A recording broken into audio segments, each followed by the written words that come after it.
Bonjour à tous, c'est Lauriane du blog lamarieorganisée.com et cette semaine, j'ai envie de parler budget avec vous et notamment le budget en lien avec la salle. Alors, je vous invite à aller vous chercher une tasse de thé et on se retrouve tout de suite pour commencer cette vidéo.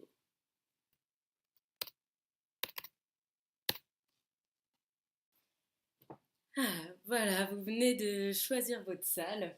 Enfin, félicitations, la plus grosse partie à mes yeux est réglée, car c'est le choix du lieu qui vous permettra d'orchestrer tout le reste de vos préparatifs de manière sereine. Alors si tout se passe bien, vous avez trouvé la salle qui est capable d'accueillir tous vos invités, qui est dans votre budget, proche de chez vous et tout est parfait. Mais souvent, la salle nous a, dès le début, alourdit le budget de manière considérable. Et c'est à vous que j'ai envie de m'adresser aujourd'hui, vous qui avez déjà explosé votre budget avec la réservation de votre salle. Car c'est quelque chose qui arrive bien trop souvent. Les salles désormais sont à des prix tellement élevés, parfois 3 000 euros ou plus. Et quand on s'imaginait un mariage économique, écologique, au milieu d'un champ avec des mottes de foin et un feu de joie au milieu, forcément, on est toujours déçu quand on doit dépenser plusieurs milliers d'euros pour avoir une salle. Parce que bien sûr, sous notre climat, une salle, c'est toujours mieux pour pouvoir s'abriter s'il pleut et être sûr que son mariage se déroule de manière sereine. Et donc, comment faire pour rééquilibrer son budget une fois qu'on a déjà mis 3 000 euros dans sa salle et qu'on imaginait dépenser en tout 6 ou 7 000 euros pour son mariage.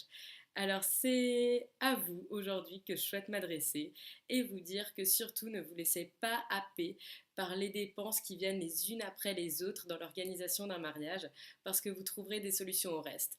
C'est vrai que pour la salle, il n'y a pas forcément de solution miracle malheureusement, sauf si quelqu'un peut vous en louer une de manière voilà, un proche peut vous louer une salle pas chère ou même gratuitement. Alors là, vraiment, vous êtes extrêmement chanceux, mais on est quand même, vous n'êtes pas beaucoup à avoir cette option-là.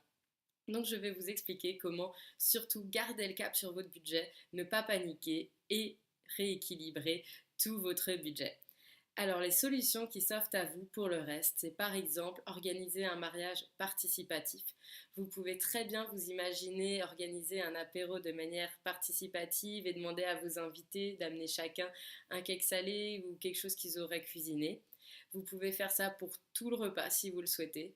Vous pourrez également rééquilibrer votre budget en faisant beaucoup de déco vous-même, en prenant que de la récup, en voilà, ne pas aller chez le fleuriste pour économiser, ça peut être une vraie solution. Alors que ne pas avoir de toit sur la salle, ça ne sera pas du tout une solution. Donc vous serez obligé de payer pour la salle. En revanche, pour tout le reste, vous pourrez largement économiser. Par exemple, pour notre mariage, on a économisé environ 300 ou 400 euros en louant des chaises et des bancs et des tables de kermesse à un particulier grâce à un site internet d'échange entre voisins alors qu'on avait regardé et si on louait chez un loueur de matériel, ça nous coûtait 500 euros. Et en plus, on devait aller chercher les tables et les ramener le lendemain, ce qui nécessitait beaucoup de maintenance, beaucoup d'allers-retours et surtout, on n'aurait jamais pu rentrer ça dans notre voiture. Donc en plus, il aurait fallu soit trouver une camionnette, soit en louer une. Et ça rajoutait encore un coût, ça rajoutait vraiment des ennuis et de l'organisation.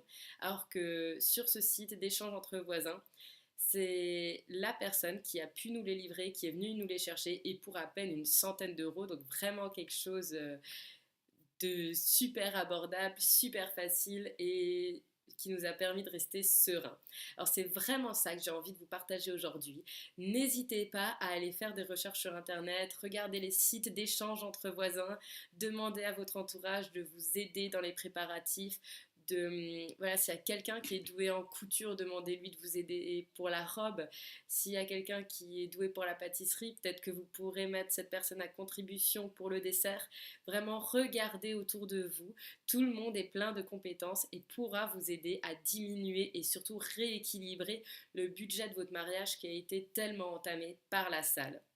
Alors, si vous voulez plus d'inspiration pour réussir à rééquilibrer le budget de votre mariage de manière écologique. Vous pouvez aller faire un tour sur le blog, il y a des articles sur comment organiser son mariage de manière participative, à qui s'adresser, comment réussir à rendre de manière sereine et efficace son mariage participatif. Peut-être que ça sera aussi le sujet d'une prochaine vidéo, pourquoi pas. Il y a aussi des articles sur comment rendre ces décos de table abordables et vraiment à petit budget grâce aux herbes aromatiques ou à des petites choses comme ça, des petites astuces auxquelles on ne pense pas forcément. Car quand on va sur les sites de mariage classiques, on nous parle toujours de fleuristes, de robes de mariée très chères. Et en fait, il y a plein de petites choses qui peuvent s'offrir à nous pour rééquilibrer notre budget. Alors, je vous invite à aller faire un tour sur le blog. Et surtout, si vous avez des questions, n'hésitez pas à me les poser. Je me ferai un plaisir d'y répondre. En attendant, je vous dis à très bientôt et bonne suite de préparatifs pour votre mariage.